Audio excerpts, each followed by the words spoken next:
What's up, guys? John the Morgile here, checking in for a new static plane Earth video for you. I hope you do enjoy it. So in this one, let's get right on into it. Let's take a look at this image of the Chicago skyline from over 50 miles away.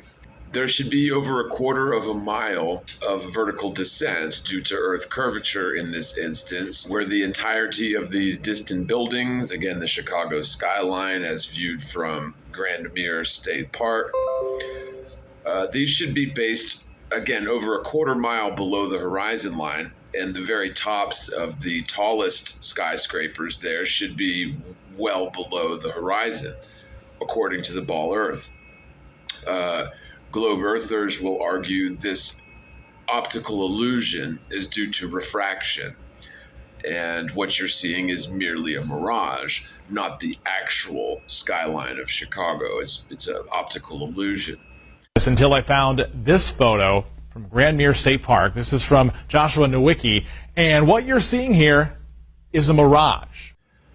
The reason that they say this is the geometry of the ball Earth demands that the world descend vertically in all directions at an exponential rate as distance is gained. This rate of vertical descent due to geological curvature begins beyond the point where the hypothetical geometric horizon begins. And that geometric horizon should be a physical barrier to one's line of sight towards distant objects beyond the horizon.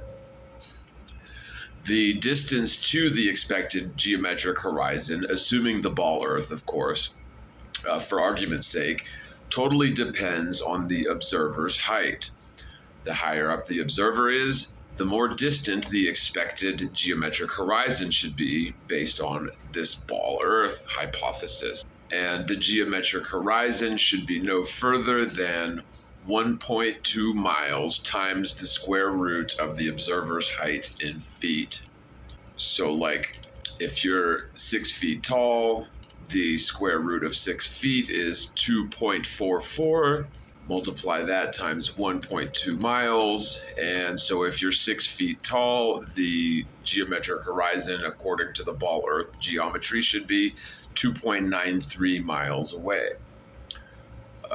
Let's say you're 9,000 feet in elevation. You do 9,000 and get the square root of that, which is 94.86, and multiply that times 1.2 miles. And so if you're 9,000 feet in elevation, then the geometric horizon should be 113.84 miles away. Now, of course, this is all humoring the ball Earth theory. Where I'm sitting, the Earth is clearly and obviously flat, but if you're going to do curvature calculations, you have to figure in the observer's height and then subtract out their distance to the geometric horizon, pretending the Earth is a ball in order to determine whether or not we find the necessary curvature that should exist were the Earth indeed a ball. Right, so now let's take a look at this image, which is the distant mountain range of Barre des Écrins as viewed from atop Pic de Fenestrelles. These two sets of mountains are about 273 miles apart, so the distant mountain range is over 250 miles away. Now, of course, the observer height is much higher than 6 feet. Really, it's just under 2 miles from atop Pic de Fenestrelles, meaning that assuming the ball Earth, the geometric horizon, or the point where the observer's line of sight would begin diverging from the convexity of the ball Earth, thus describing a tangent line beyond that horizon at about 115 miles. So this means the curvature calculation should hypothetically begin after about 115 miles. For this example, again, Barre des Écrins, or Pic de Gaspar specifically, from Pic de Fenestrelles at 273 miles away. And some of the other mountains nearby are approaching that. Like some of them are 200 miles away, some of them are 250, but they're damn far. Okay. And with the observer height being just under 2 miles, that's how you would calculate the expected geometric horizon in order to properly do the math on this to determine whether or not the curvature exists. So the distant peak, which is visible in its entirety, should technically be completely rendered invisible by the horizon or by the world itself. And of course, these visible mountains shouldn't be seen according to this observer. And it should be hidden behind the curvature of the Earth due to this necessary vertical descent in all directions built into the ball Earth theory. So the top of these distant peaks should be over a half a mile below the horizon. So in both of these examples, again, the Chicago skyline from over 50 miles away, as well as Bar des Acrins from over 270 miles away, as well as many other examples, are all contrary to the doctrine of rotundity. We shouldn't be able to see that far on ball Earth. And of course, the permanent apologist for ball Earth theory will proclaim that refraction, atmospheric refraction, or standard atmospheric refraction, is what causes this spherical convex Earth to very deceitfully present itself to each of these observers as a planar surface using the dark arts of mathemagic. Indeed, one can use mathemagic to prove hypotheticals which may or may not have any correlation to actuality. For example, the Eratosthenes method to calculate the size of the spherical Earth involving the elevation angle measurements of the sun. This can be used in either one of two ways, at least. Either by first assuming that the world is a sphere with a practically infinitely distant sun, wherein the sun's rays are necessarily striking the Earth in a parallel fashion, completely ignoring the drastic effects of atmospheric refraction or lensing, because frankly, the ancient Greeks, according to standard historical narratives, they had no idea about atmospheric refraction. Now, while the ancients like Eratosthenes definitely understood light refraction, according to the standard narrative, in terms of small scale, like refraction through crystals or perhaps through water or maybe lenses, but in terms of atmospheric refraction, that wasn't discovered or at least acknowledged by the institution of science until like the 1500s. Again, according to the standard official historical narrative.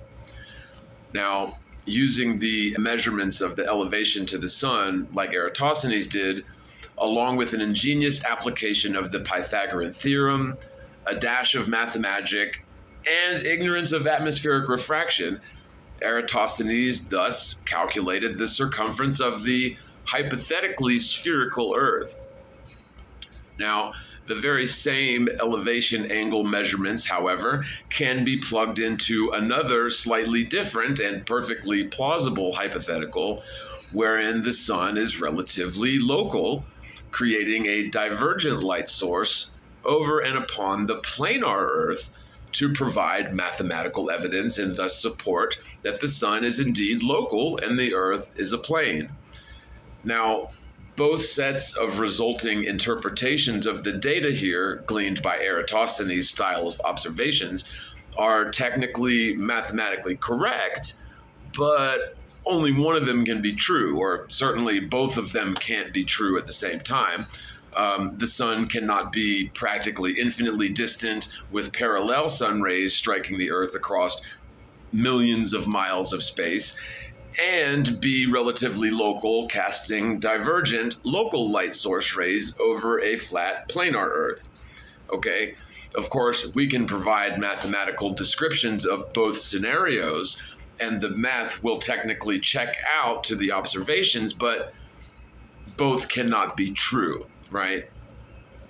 So that's what I mean when I say how mathemagic can be used to bamboozle people by supporting hypotheticals that have no relation to actual reality.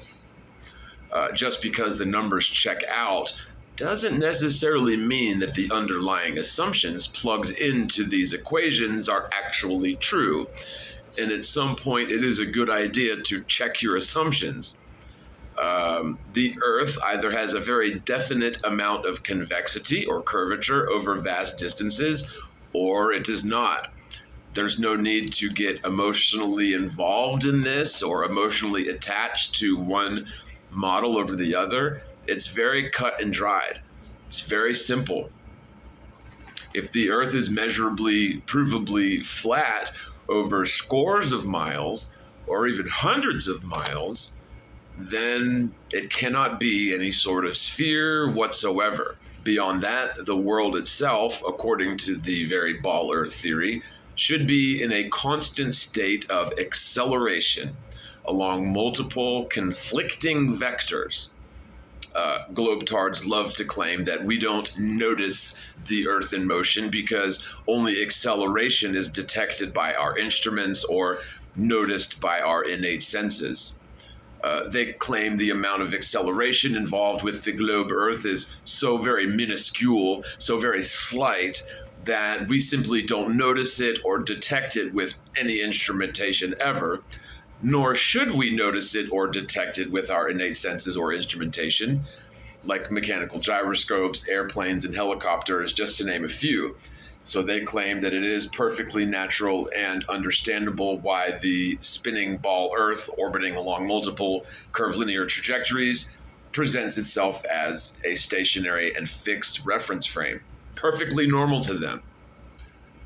When you look at the Gravitron ride at the fair, wherein the ride goers are literally stuck to the edge of the ride by centrifugal force, which is generated by all spinning objects found in nature, it really isn't a good analogy because the RPMs of the Earth are relatively low. Therefore, no amount of centrifugal forces should be detected, and it's perfectly natural for the spinning and orbiting ball Earth to present itself at all times as a fixed frame of reference.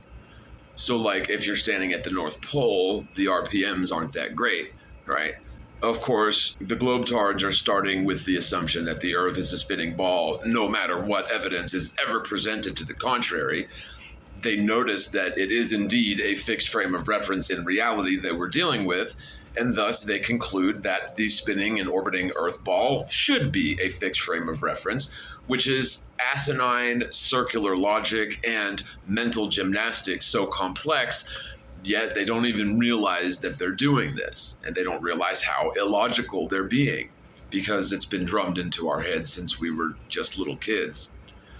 While indeed the RPMs of an object are important in terms of factors causing centrifugal force, the RPMs become less and less important to the equation as the radius of curvature is increased.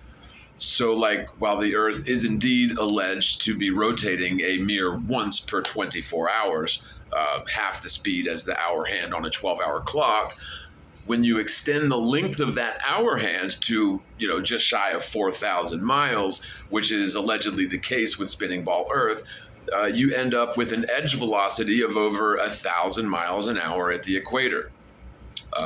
While this 1,000 miles an hour may not be very fast on the scale of something as large as the Earth, it certainly is fast on the scale of we little observer human beings, us allegedly stuck to the sides of that spinning ball. So again, observing the gravitron, which agreed is not a perfect analogy, as the ride goers would need to be on the outside of the ride, hanging on by their frickin' toenails, not pushing out from the inside against the exterior walls of the ride. So the analogy isn't perfect in that regard. If we're being true to the situation that's supposed to be going on with ball Earth, they would be on the outside of the ride, but we can still work with it. You'll notice that the engineer of the ride, the dude in the middle, he's spinning around at the exact same RPMs or rotations per minute as the ride goers, who are obviously affected heavily by the centrifugal forces generated by the ride, which is evidenced by them, being stuck to the walls and completely compelled up and away from the central axis, while at the same time, the engineer spinning at the exact same number of RPMs is not compelled towards the exterior, being pushed up the walls as the ride goers are. Once again, they're all spinning at the same number of RPMs. However, their edge velocity is different, and therefore there are some obvious differences between the amount of centrifugal force experienced by the two. So in this example of the gravitron, the number of RPMs is, quite frankly, irrelevant, as demonstrated by the engineer who is not being forced up the wall, while the ride goers are forced up the wall while they're both spinning at the exact same number of RPMs at the same time. The engineer is much closer to the central axis, of course, but the RPMs are the same.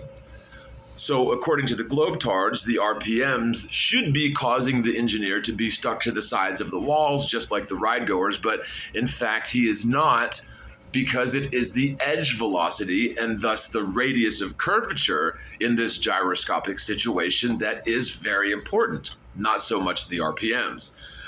Surely you'd never expect to see much centrifugal force generated by the hour hand of a clock, which is one of the only correct things you'll ever hear from globetards.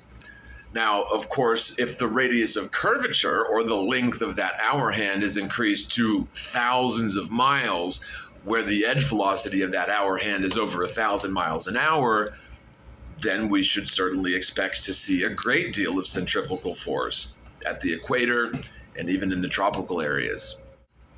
Exactly like the example of the gravitron ride, the expected and necessary centrifugal force, which should be very apparent to anyone who could somehow manage to walk around on the sides of a spinning ball, should come from the edge velocity greatly exceeding the speed of sound, hypothetically, of course. So, like an observer at the North Pole should definitely not expect to experience very much centrifugal forces, only rotating half the speed as the hour hand on a 12-hour clock, discernibly not spinning at all. Much like the engineer on the gravitron ride doesn't experience any centrifugal force at the RPMs generated by the gravitron, spinning much faster than Santa Claus at the North Pole, mind you, the ride goers, in analog to people at the equator or even in tropical and temperate areas, should be racing along the curve of the Earth faster than the speed of sound. Surely, if you can logically juxtapose the gravitron analogy, wherein RPMs is shown to be quite irrelevant to centrifugal force, towards a skeptical application onto the globe Earth, spinning at admittedly a much slower RPMs, but at a much greater edge velocity, surely you can understand the problem this poses for ball Earth theory, wherein we never experience any physical symptoms of rotational motion whatsoever, which should definitely be abundantly clear, were it only true. Furthermore, the gravitron analogy doesn't do the globe Earth justice for another main reason, mainly because the gravitron is stationary. Sure, it spins around a central axis as the globe supposedly does, yes, but that axis is fixed for the gravitron. It never moves. The globe Earth, on the other hand, is supposedly traversing 3 more curvilinear orbital paths at velocities so damn fast it's very difficult to convey in terms which are even remotely relatable to us, we little human beings, and even more difficult to grasp conceptually or practically.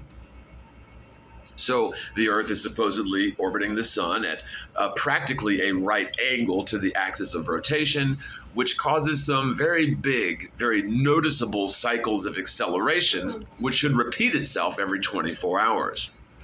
So, like in the morning, as the sun is rising, the Earth should be racing up towards your feet at over 66,000 miles an hour. So, like you're standing on the nose of speeding bullet Earth in the morning. 12 hours later, near sunset, the Earth should be speeding down and away from your feet, the polar opposite direction compared to sunrise, again at over 66,000 miles an hour. A total acceleration from morning to night of over 130,000 miles an hour every single day. 12 hours later, you'd be back to the starting point, constituting this 24-hour cycle of absolute, constant, measurable acceleration. So while that massive, definitely noticeable acceleration that should be demanded by the ball Earth is occurring, let's not forget the motion of the alleged solar system on top of that, as we are somehow carried along with the sun at a 60-degree angle to the ecliptic plane around the galactic center at nearly 500,000 miles an hour as well. We won't even get into the galactic frame of reference in this video, which is supposedly millions of miles an hour, but we don't even need to get that far into La La Land or Narnia or whatever. Just these two conflicting velocities, again, of the Earth's alleged orbit and the sun's alleged orbit around the galaxy, coupled with the fact that we are supposedly changing our orientation relative to the inertial frame every 12 hours, while traversing these great trajectories, these allegedly orbital paths at speeds so fast, they're simply not comparable to anything we can relate to in human terms. 66,600 miles an hour around the sun at practically 90 degrees to the axis of rotation, and nearly 500,000 miles per hour at about a 60-degree offset to the ecliptic plane. These are such ridiculously fast velocities. You really might as well not even try to compare them to anything that you've dealt with in reality. Really, since your average jet, the fastest thing that we can relate to, fastest jetliner usually travels at like 500 to 600 miles an hour. Even the mere spin of the Earth at the equator is far faster than that. And yet, the world presents itself as a fixed frame of reference. On particularly still days, you can find perfectly still waters in the lake, which behave as perfect mirrors. A sheer impossibility on such a gyrating, orbiting, wobbling, and flying through space Earth as they claim. It's absolutely absurd to believe such motion exists without any physical evidence to support the claims. Quite simply, the world is obviously at rest.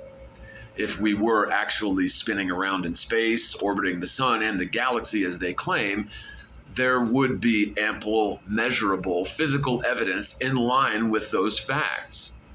The simple truth is, a spinning and orbiting ball cannot behave as a fixed frame of reference to we little observers somehow walking around on the sides of such a spinning ball. Since the world is shown to lack all curvature over all miles ever measured, and the world definitely lacks all physical evidence for geological motion, it simply cannot be a spinning sphere. If the world is measured to be a stationary plane, in fact, then any extended implications involving infinite space, other worlds, everything involving theoretical astrophysics, space travel by the likes of NASA, all of that is necessarily lies or at best misunderstandings, but certainly not the truth. Let's face it, you can't orbit a spherical Earth which doesn't actually exist. NASA has definitely been faking space since their very inception, or at least since Project Paperclip injected Nazi intelligence operators into our top secret government offices and space programs. So just for fun, we're going to spend the next section focused on some NASA news, including some of the lies surrounding OSIRIS-REx, the alleged space probe which supposedly flew out to the asteroid Bennu, scooped up some samples, and is now set to return to the Earth within the next few weeks towards the end of September 2023. So let's get into that. So today we're going to talk about NASA and this Osiris-Rex spacecraft that's allegedly returning with this asteroid sample. So I've been trying to follow this as best as I can, and so we're just going to read through some of the official press releases from NASA and the like regarding this Osiris-Rex spacecraft that's supposedly returning with a little sample from the asteroid or the meteor venue, right? Okay, so as you guys know, we're not exactly big fans of NASA on this channel because, you see, the thing is, we know for sure that NASA has been necessarily lying about everything. And so we can't trust anything that they tell us.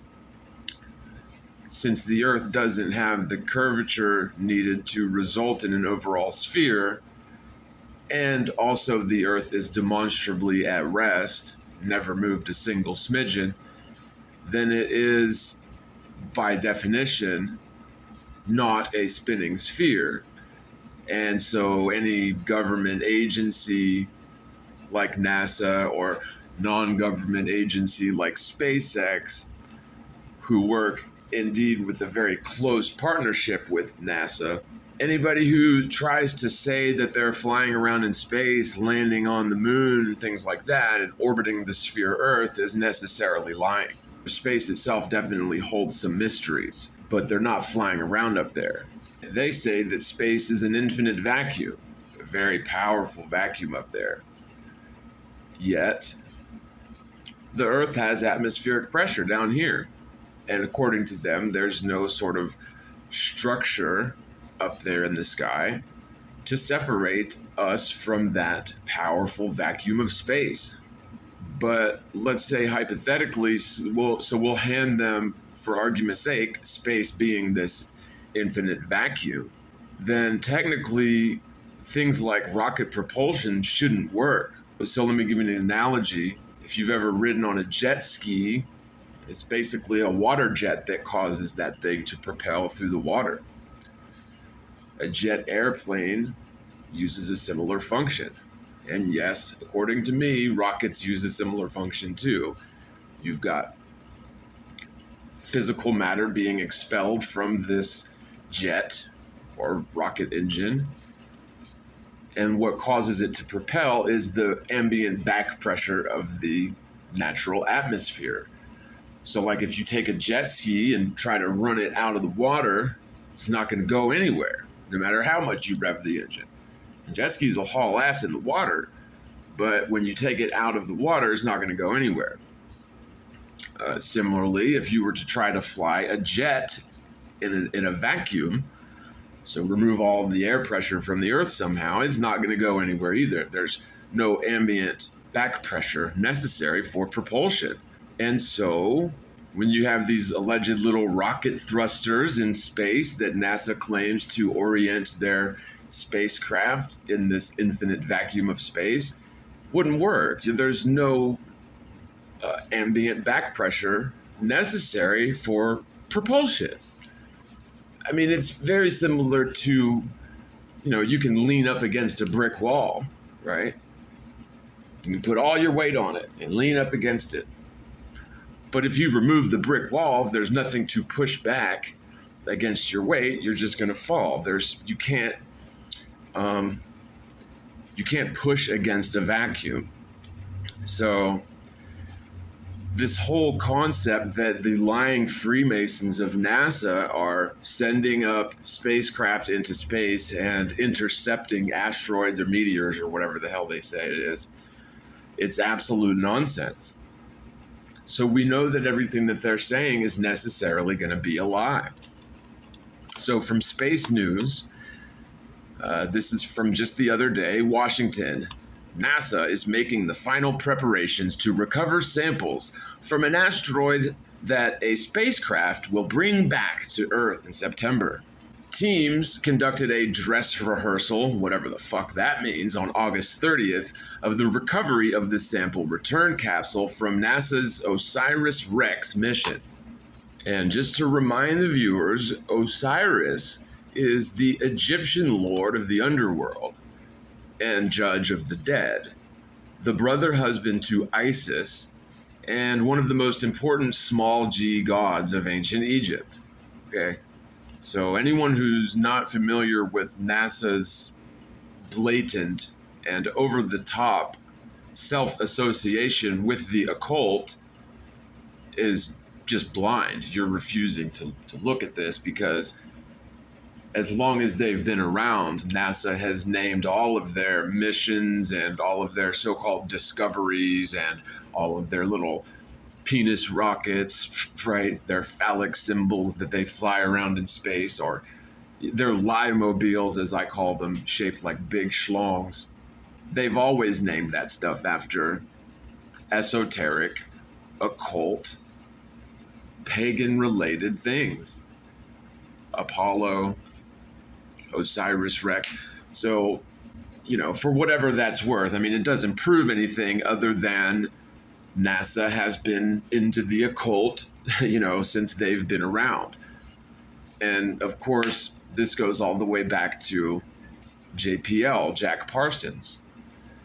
It's so funny. I'll try to find this clip, but very recently, Joe Rogan learned that Jack Parsons was into the occult. Joe Rogan, the one who champions NASA and pretends like they're not lying.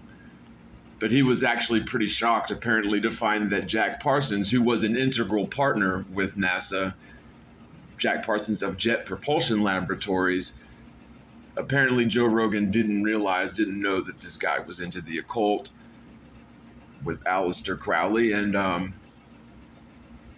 L. Ron Hubbard. He was tight with these guys. Dogs from dog fights that were dumped out there. I've found animals that have just been dumped.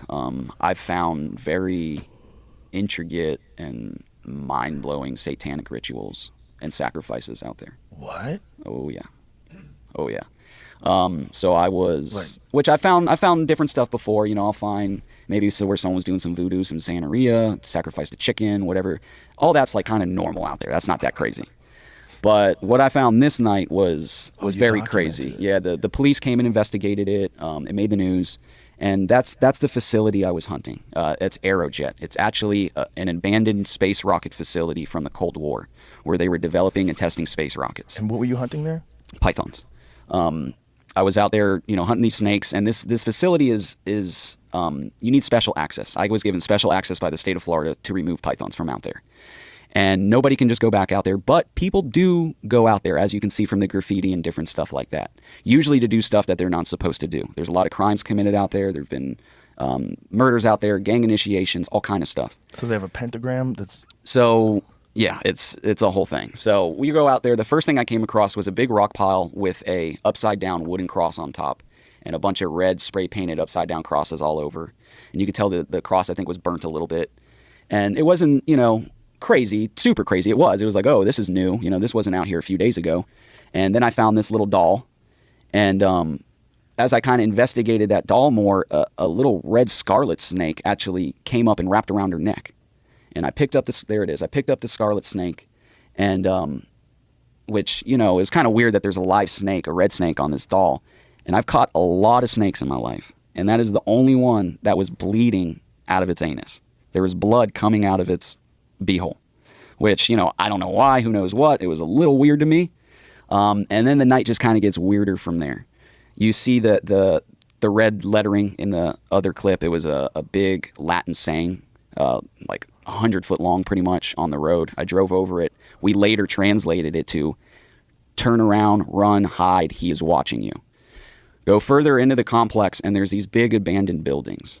I go into the building, still just python hunting. Like, who knows what these kids are doing out here. I thought it was strange, the Latin. Your average kid just messing around don't know Latin sayings like that. And then I come to this big room where there's the big pentagram. In the middle of the pentagram, there is a three-legged plastic chair with a blood stain in the bottom of it where you could tell something was killed, sacrificed, whatever. On each wall, there's 3 walls. On each wall, there's upside-down crosses, Latin sayings, and all kinds of stuff. As I'm kind of walking into the room, which, I don't want to sound like a psycho or anything, but that doll from earlier, grabbed my leg. I don't know if I kicked it, I didn't see it or what, but that doll from the rock pile somewhere else, I don't know if it was another doll or what, I never seen. Was it more than one of those dolls? Only doll I seen. Only doll I seen. I'm not big on the whole supernatural thing, so I'm real doubtful of it in the first place. But to me, it was the same doll from earlier. I did not see it until it hit my foot. Right next to that doll, there is a saying on the ground that says, "The omen will follow," which to me was like the creepiest thing of the whole thing. Was like, that if you interact with any of this spirit's going to follow you. Which I'm Christian, I believe in God, and I wasn't worried. I know the good Lord has my back. But very strange, right? Very strange. As we go through, there's all kind of different stuff. In one of the rooms, there's a sleeping bag with something inside of it. I don't think it was a body, anything like that. Police went out there, investigated it. I didn't investigate further past that. Something was inside the sleeping bag, and on the walls there was, looked like red spray paint, and it said, "She was only 9. We gave her to the devil," like basically talking about sacrificing a child.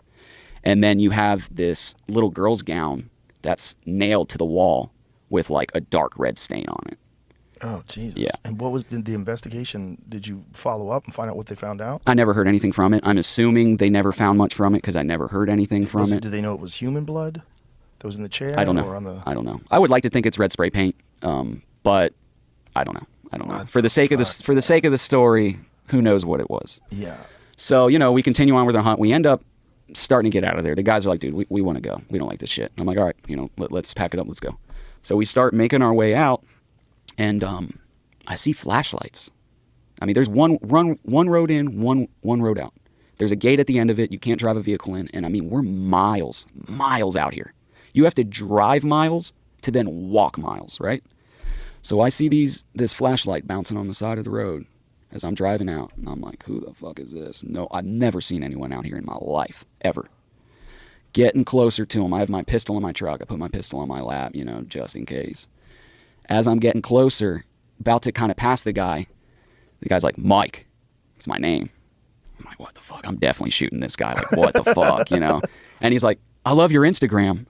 I was like, "Oh shit!" No. And I'm like, "Dude, what are you doing out here?" He's like, "Oh, I seen on your story a couple of days you were out here python hunting, so I figured I'd come out here and take a look." He was with a buddy, and I'm like, "That's awesome. That's better than devil Yeah, worshippers. yeah. I'm like, "Good luck to you," but I found some crazy shit back there, and it is fresh. Like someone was just back there doing some satanic shit. Be careful. Look out for yourself. I go on my way. I talked to him the next day. He said 5 minutes after he left me, he heard a bunch of gunshots back there, and he fucking rolled out, left. Whoa. So those people were still there. Sure as shit seems like it. Holy shit. Sure as shit seems like it. Holy So I do shit. a little more investigating in myself. It turns out Aerojet, that facility itself, has this, which I've done a whole YouTube video on it. Definitely check it out. It's interesting. Has a whole satanic history. The founder of Aerojet, the guy who was working with NASA and the federal government on these space rockets, was a public Satanist. Jack Parson was a public Satanist who supposedly died in some kind of experiment, some say a satanic ritual, an explosion. And what the fuck, man? Look at this guy. Oh yeah, very public Satanist. He practiced what was called sex magic, and you can imagine what that's all about. And so his wife, who he claimed, I think it was his second wife, I'm not sure what, he claimed he conjured her from hell, that she was a demon, an elemental from hell. Her name was Marjorie Kimmel, the same name as my grandmother. So this guy's a legit rocket scientist for NASA. Full-blown Satanist. Wow. Public Satanist. Yeah. What year was this? 60s, 70s. Cold War.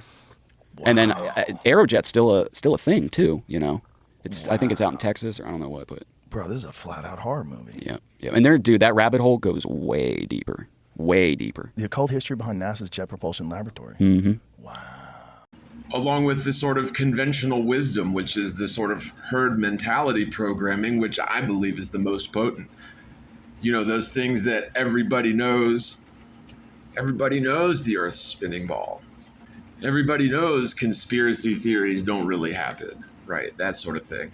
So anyway, in this test for NASA's Osiris-Rex mission, a helicopter dropped a replica of the capsule. There's our tax dollars at work, right?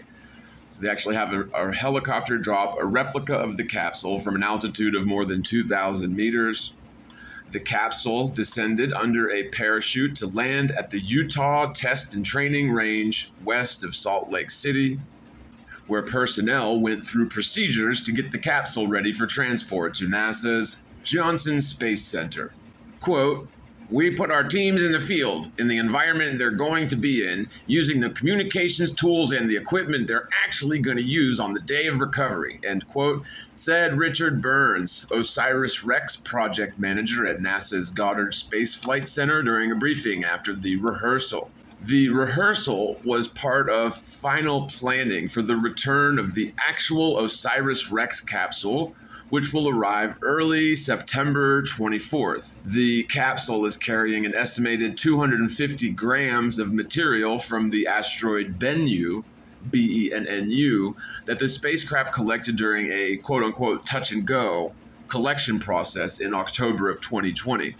Just as a side note, I'm not sure if these articles touch on this, but they also claim to have orbited this little asteroid thing or whatever with their spacecraft, which is, it's just kind of funny that something that's just a couple of kilometers in diameter, right, has enough gravity to allow something to orbit it. So, I mean, you would think, according to that, that gravity is scalable, is replicatable, but I guess only when you're out in space, right? Yeah. Sure, NASA, we believe you. Anyway, the goal of the mission, whose full name is Origins, Spectral Interpretation, Resource Identification and Security, Regolith Explorer, so that's where they get the anagram for Osiris. Whoever came up with that anagram really earned his paycheck on this. But this explorer is to return these samples to Earth for analysis by scientists who hope the material will offer new insights into the formation of the solar system. Oh, Lord. Yeah, just like they, which one of those astronauts was it that got caught passing off moon rocks that were actually petrified wood from right here on planet Earth, of course? So if they end up bringing this stuff back from the so-called asteroid, I wonder if they're going to try that again, or they'll, maybe just put some random ass sand or whatever in there. You know, it's like, how could anybody prove that they didn't get it from some asteroid, right? It's just like the whole Santa Claus thing, right? So like, you're never going to find some smoking gun piece of evidence that Santa Claus doesn't exist, right? So similarly, you can't produce some smoking gun piece of evidence that proves NASA didn't fly into space in their Lie-mobile and recover samples from an asteroid. But yeah, sure you did, NASA. Quote, "Boy, is the science team excited to get that," said Dante Loretta, principal investigator for OSIRIS-REx at the University of Arizona. Of the samples, quote, "We're going to be back to the dawn of the solar system." What, by studying a rock? Really? You know, I mean, that's just the most ridiculous thing I've ever heard. So you're going to study a rock and somehow be transported back in time? Okay. There are still several key milestones before these samples are in the labs of Loretta and other scientists. The spacecraft is scheduled to perform a maneuver September 10th that will line its trajectory up with the Utah Test and Training Range. Another maneuver a week later will further refine its trajectory, aiming for an elliptical region of 650 square kilometers within the range. "We have a relatively small area to fit in, but we're highly confident we'll hit it," said Burns. And I'm just going to come out and say it right now. I would not be surprised if that thing never makes it back to Earth, because it's much easier for NASA to just say, "Oh, well, we lost the satellite on re-entry," than it is to fake a space rock that will obviously be something from Earth unless they're manufacturing it somehow in a lab. And sure, you know, perhaps there are things flying around in the sky. You know, I don't think it's going to be asteroids. I think more than likely, if you were to somehow capture a meteor as it's falling and hold it in your hand somehow, you'd find that it was just condensed or like crystallized condensed helium or hydrogen. because, well, we know that helium and hydrogen and those lighter than air gases find their way up, towards the edge of space, allegedly. But in reality, they're going to form like clouds up there. In my opinion, that's what would happen. And under certain conditions, I don't see why those clouds couldn't have little condensation patterns like you find in rain clouds and ultimately precipitate. But instead of raining liquid water like rain clouds do, these would be raining or hailing solid state lighter than air gases. And it makes a lot of sense that these sort of crystals of lighter than air gases, when traveling at really high speeds through the lower atmosphere plane, would ignite, so like we do see these meteors that appear to ignite. I'm sorry, I just find it hard to believe that really high density rocks are going to ignite no matter how fast you pass them through the air. I just find that very hard to believe. Whereas if there's some sort of a hydrogen crystal compound in there, then, I think all those bets are off, but it's just my opinion, whatever. Back to the article, a final go, no-go decision will come just a few hours before Osiris-Rex releases the capsule at about 108,000 kilometers from the Earth. Quote, "We have a very long 4 hours from release until re-entry," end quote, said Sandra Freund, Osiris-Rex program manager at Lockheed Martin. The capsule will re-enter at more than 43,000 kilometers an hour, slowing down during re-entry and deployment of drogue and main parachutes to less than 20 kilometers an hour for landing 13 minutes after re-entry. These people like Sandra Freund, Osiris-Rex program manager at Lockheed Martin, I'll even venture to say it's entirely possible that even people at those sort of levels have absolutely no idea about this hoax that space is. Frankly, very few people need be in on this deception. Most people are raised to fully believe in spinning ball Earth and infinite space theory, to the point they believe it so much even when you tell them the truth and show them proof of the truth, they still don't believe you. So it's a powerful delusion indeed. So this image here says, recovery teams practice. There's our tax dollars at work, folks. I wonder how many millions of dollars it cost them to do this that day. Recovery teams practice with a replica of the Osiris-Rex sample return capsule at the Utah Test and Training Range. Oh, and by the way, so Osiris is Egyptian god of the underworld, and Rex means king, right? This spacecraft will perform a divert maneuver about 20 minutes after releasing the capsule to avoid re-entering itself. They're claiming that it will pass the Earth at a distance of 800 kilometers, putting it on a trajectory shortly after it makes a close flyby of Earth in 2029.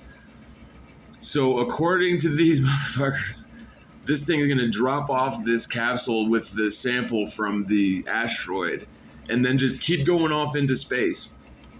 It's so absurd, so ridiculous. There are so many problems with orbital mechanics, it's not even funny. But we won't even get into that right now. We'll just continue reading. I've made tons of videos on the problems with orbital mechanics and orbital velocities, the claims made by theoretical astrophysics involving orbits in general, and it's just a pile of nonsense. It really is. And I guess what I mean is we typically learn about like the solar system and orbits where like the sun is stationary, right, for the animation, and all the planets are neatly going in circles around the sun, right? And that's how we sort of think of orbits, as these circular or at least elliptical motions of the planets around the sun. But in reality, if you animate what's going on, you've got these corkscrew patterns, and it just doesn't add up to what they say is occurring with a gravitic relationship between a sun and a planet and then the moons. Gravity is only supposed to be a tendency towards the center, or it's like between two objects, there's this attraction because of the mass or because of the mass warping space-time theory. But when you start animating out what's supposedly going on, it's like there's got to be other forces at work causing these objects to accelerate and decelerate and follow trajectories that aren't natural, conclusively showing that it is all just very much made up. Back to the quote, if something goes wrong with the maneuvers setting up the re-entry that might cause it to miss the landing ellipse or otherwise jeopardize safety of the capsule or people on the ground, NASA will not release the capsule, Burns said. In that case, OSIRIS-REx will swing by the Earth on a trajectory that will bring it back in 2 more years to make another attempt. So see, they've got options. That's nominal for NASA. They've got options to lie. So like they don't necessarily have to say that the thing burned up on re-entry. They can say, well, we decided not to release it and just buy themselves a couple more years. Because, I mean, we know they're never going to produce rocks from space that they're going to hand over to people that are going to be legit rocks from space. Sure, maybe they'll forge something, maybe they'll find some exotic material or make some exotic material and claim that it's from an asteroid, but I think it would be very easy for them to get caught the way that, you know, you've got like mass spectrometers and stuff where scientists can tell what a thing is and where it comes from. So again, I'd be very surprised. Well, I won't say I'll be very surprised, but I'm not going to be surprised, let's say, if something does happen where they don't actually produce this alleged space rock here in the next couple weeks, as they're claiming is going to happen. So, but yeah, they're saying if something goes wrong, then they can just keep on going and try it again in a couple of years. Mission teams are preparing for other problems that might come up during re-entry and landing, including those that cause the capsule to crash onto the ground at high speeds. That is not unprecedented. NASA's Genesis mission collected samples of the solar wind, allegedly, but its parachutes failed to deploy on re-entry, causing the capsule to crash in Utah upon its return in 2004. So like these people can't even get stuff to land properly all these years into the future right here on Earth. But, you know, when it came to the Apollo missions in the 70s, going all the way to the damn moon, they just one and done it and nationally televised it all live, right, allegedly. I mean, that's just absolutely ridiculous. What if they would have crashed on the moon? Right? Such liars. See, they knew they were going to successfully land on the moon because it was faked on a soundstage, obviously so. Anyone who doesn't see that the moon landings were faked on a soundstage is just blind, I'm sorry to say. And you know, Bart Sibrel, man.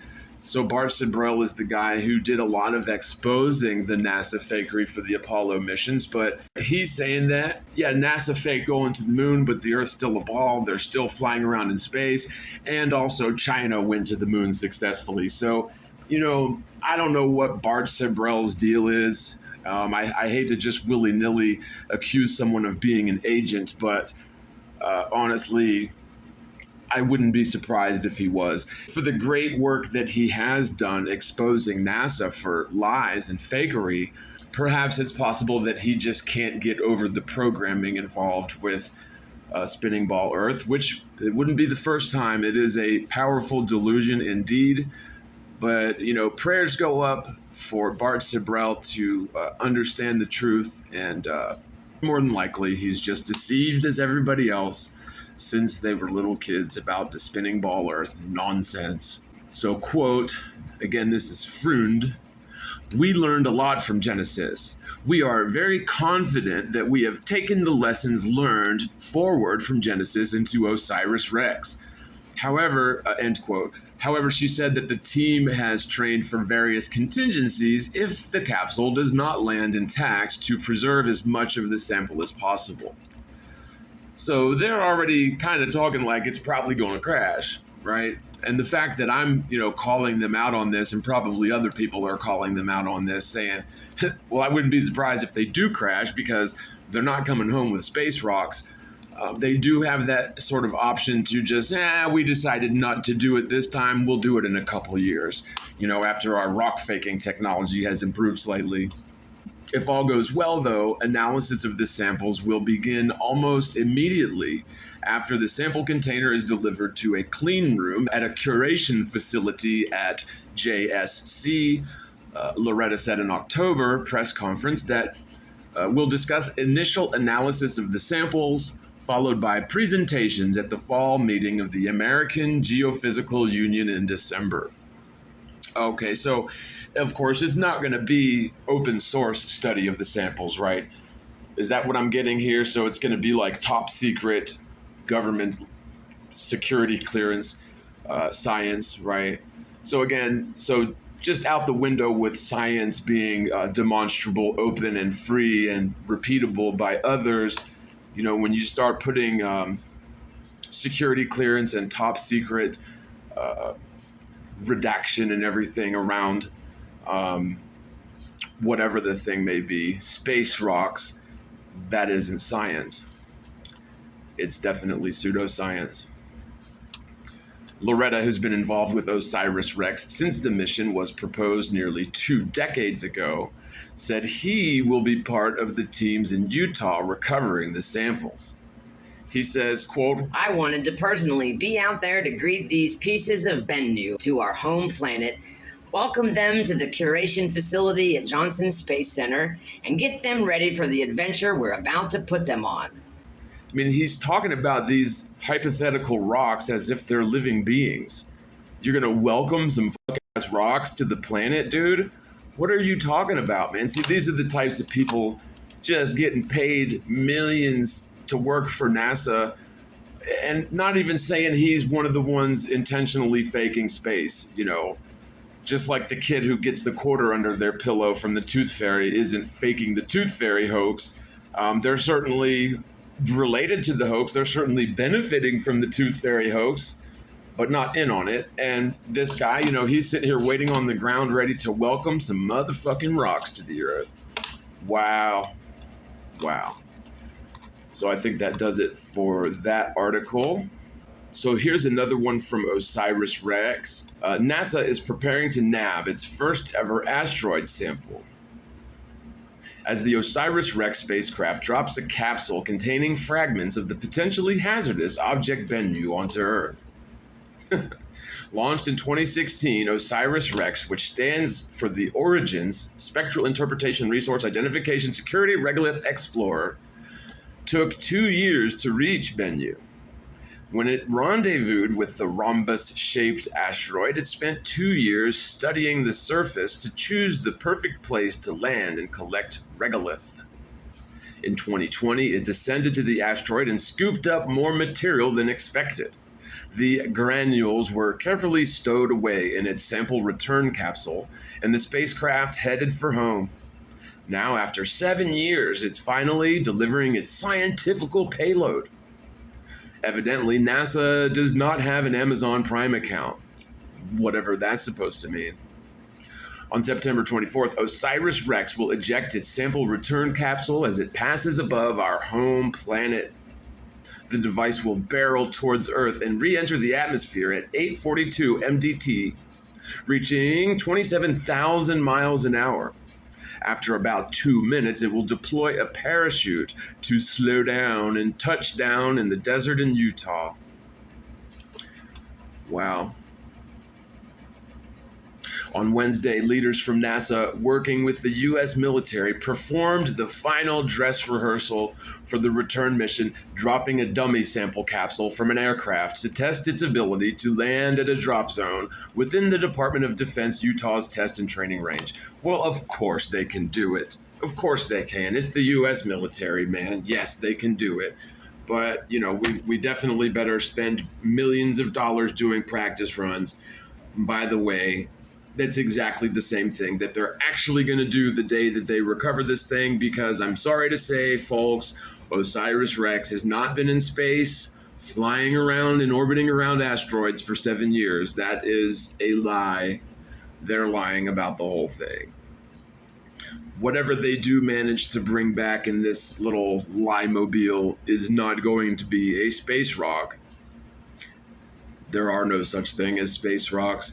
And if there are things, like rocks flying around in space somehow, like magnetically flying around up there, like the wandering stars appear to be doing, if those are actually physical objects, I'm sorry to say, but NASA is not going to be going up there retrieving samples from any of it.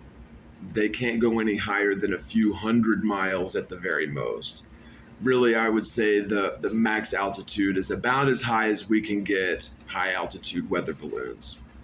So not even, they claim that they do hundreds of miles for like low Earth orbit. I'm here to tell you not even that's possible. So like where Bart Sibrel draws the line at low Earth orbit, he still seems to think that they're orbiting around a ball Earth up there. I'm here to tell you they're not even doing that.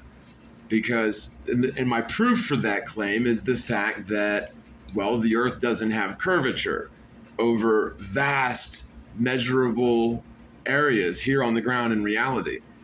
If the Earth was a sphere, as they claim, it would necessarily have curvature. It would have a certain degree of convexity to it that is measurable and predictable and measurable. And frankly, that convexity doesn't exist. And furthermore, the motion that they claim exists with orbital velocities and the galactic frame and all of that nonsense, that doesn't exist either. They're lying about all of that. And so you necessarily cannot orbit a spherical Earth that doesn't exist, right? So it's pretty obvious once you've actually taken the time to measure the Earth for curvature and measure the Earth for motion. When you realize that neither one of those things exist, then it means NASA's definitely necessarily lying. Sorry to say. And we're wasting like $20 billion a year just in tax dollars on NASA. And I don't want to hear the argument about SpaceX not being government because they are still funded by our tax dollars and they are still faking space. So, not to mention they are working integrally with NASA. Practically speaking, for all intents and purposes, they are just the new face of NASA. Like before NASA was NACA and they merged to NASA, and now you've got NASA basically merging to SpaceX. It's the same damn thing. Meet the new boss, same as the old boss, right? They say, quote, "We are now mere weeks away from receiving a piece of solar system history on Earth, and this successful drop test ensures we're ready." End quote. Nicola Fox, Associate Administrator of NASA's Science Mission Directorate, declared in a statement, quote, "Pristine material from asteroid Bennu will help shed light on the formation of our solar system 4.5 billion years ago, and perhaps even on how life on Earth began." End quote. Really? And I just love to know how that's possible. So you're telling me rocks flying around in the sky are going to somehow tell you something about the Earth 4.5 billion years ago, which you assume is how old the Earth is, but we won't even get into that. When the capsule, estimated to be holding as much as 250 grams of regolith, lands on Earth, it will be carefully retrieved and flown to a clean room on the military range. The pod will be disassembled and shipped to NASA's Johnson Space Center in Houston, where the sample will be documented, stored, and distributed to scientists around the world. Oh, so it is going to be open source. Well, that's good to know. I just sort of assumed. So it goes to the clean room first, and then they ship it to scientists around the world. Okay. Osiris Rex is NASA's first asteroid return mission. Japan's Aerospace Exploration Agency was the first to collect space rocks in its Hayabusa mission to 25143 Atakawa from 2003 to 2010. So, what, didn't they learn their secrets of the birth of the universe from that rock? Like, where's the scientific data for that? So I'm just wondering, Japan's Hayabusa mission, where are the samples? So here we go. Okay, so this is the alleged Japanese discovered asteroids. Particles of the S-type asteroid 25143 Itakawa were successfully recovered by the Hayabusa mission of JAXA. They're not only the first samples recovered from an asteroid, but also the second extraterrestrial regolith to have been sampled. The first being the moon. So they're the only samples recovered from an asteroid. So what about all of these asteroids that supposedly, the meteors that hit the Earth all the time? Anyways, the materials on asteroids have been estimated by comparing reflectance spectra between asteroids and meteorites. Itakawa samples allow a direct validation of the relation between asteroids and meteorites. In addition, the properties of Itakawa particles allow studies of regolith formation and evolution. About 50 particles, 30 to 180 in size, were allocated and examined systematically in preliminary examination PE 1 and 2. The modal abundances of minerals and the elemental and oxygen isotopic compositions of minerals indicate that the samples are LL chondrites. I thought it was going to say LL Cool J's, but no, LL chondrites. What do you know? The textures show that most of them belong to LL5 and or LL6, while some to LL4, 1, 2, Phi-rich nanoparticles observed in thin surface layers, less than 60 nanometers, of the particles show the evidence of space weathering. So wait a minute, so they show the evidence of space weathering. Okay. And so because of the fact that this is the first asteroid sample ever collected, how would you know what space weathering even looks like to confirm that that's what you're looking at, dude? I mean, that is a pretty big assumption, first of all, that any weathering you find on this material is space weathering. But to come out and say that you've concluded that it shows evidence of this space weathering, well, tell me again what you're referencing that to determine what the fuck space weathering looks like in the first place. Curious minds want to know. Thus, the Itakawa surface material is consistent with LL chondrites suffered by space weathering as expected and brought an end to the origin of meteorites. Cumulative size distribution of the particles, log slope around -2, indicates dominance of millimeter to centimeter size regolith in the Itakawa smooth terrain. 3D shape distribution suggests that the Itakawa particles are consistent with impact fragments. So, but what is it telling us about the origin of the world 4 billion years ago? So only certain asteroids tell us that story, not this one though. I mean, what a bunch of nonsense about the minutia of this asteroid. Tell me again what we're trying to accomplish by finding another alleged space rock with our Limobiles up in fake space. So maybe we should get a betting pool going on whether or not NASA is going to actually return with the asteroid Bennu samples, or whether they're going to crash and burn in the desert, or whether they're going to just they're going to take a rain check and do it again on the next pass, a couple years down the road. They can always do that. My money's on that one. My money's on they're just going to choose not to release the satellite or whatever, and they're going to do it on the next pass in a couple years down the road. That's my prediction. But you never know. Maybe they'll do the same thing that Japanese did and just put, 250 grams of whatever in there. Just make sure that it's got evidence of space weathering, right? Because we all know exactly what space weathering looks like, seeing how, well, nobody's ever recovered a sample from space before now, except for the moon or whatever, right? And we're going to do a quick reaction to this video. Osiris Rex touchdown on Bennu scared NASA scientists. Luckily, they planned for everything. Don't you just love, because it's hard to be NASA, guys. It is. It's hard to be NASA. So you've just got to plan for everything. I mean, good thing NASA knows everything that's going to happen, because God forbid, if we lived in reality where some unknown shit might happen, then they'd be screwed. But good thing NASA knows everything, and so they never, everything's always nominal. But it is hard to be NASA, that's for sure. All right, let's play this and we'll get some reaction here. Fair use claimer here, by the way. And I always put the fair use FBI warning up at the beginning of videos, not because I trust the government's going to swoop in and save me for bogus copyright claims, but because it is a time-consuming pain in the butt to deal with bogus copyright claims. And sometimes if you claim fair use at the beginning of the video, you can avoid some of that waste of time crap, but just so you know. All right, here we go. When it comes to astronomy, the approach of poke it with a stick is usually not a very viable option. You cannot poke stars with a stick, and not much can normally be learned by poking planets.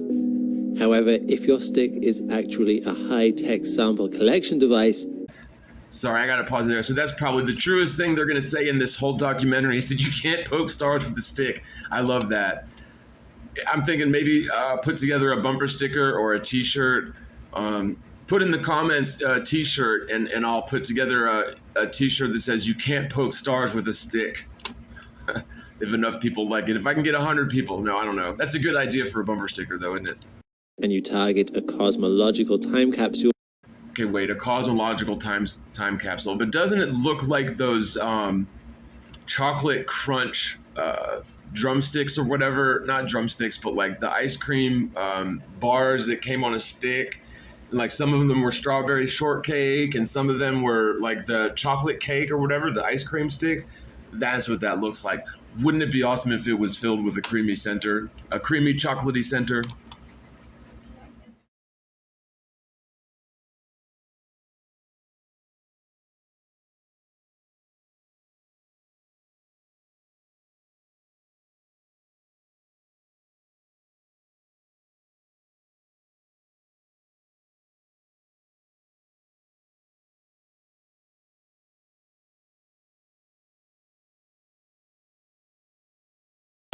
Composed of loose regolith and dust, suddenly we have the setting for the largest and most scientifically advanced stick poking in human history. And with the Osiris-Rex spacecraft's mission to the Bennu asteroid, that's exactly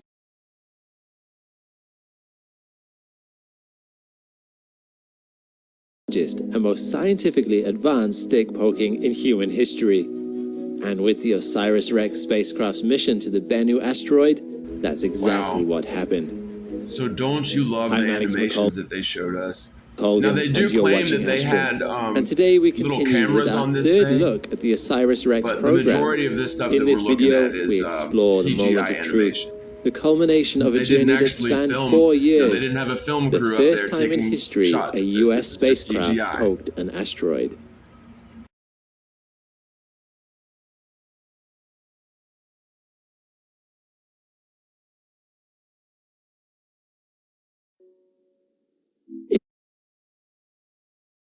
So Bespoke Post, they just send you a cool box every month. Whoa. The value of every box is at least around $70, if not more. It's a pretty smoking deal. You're getting a month. If you watched my other videos on this topic, you will remember that the Osiris-Rex, or the origins, spectral interpretation, resource identification, security, regolith explorer, is a NASA-developed spacecraft that was launched in 2016 with the mission of collecting and then bringing home to Earth a sample from the near-Earth asteroid known as 101955 Bennu. This mission is an important one, as Bennu is an but the majority of what you see is either this right here or CGI computer animation, which, I mean, there's no way they could ever fake that, right? But I just wanted to point that out, that this is the only real verifiable data, image-wise, that we have on Bennu.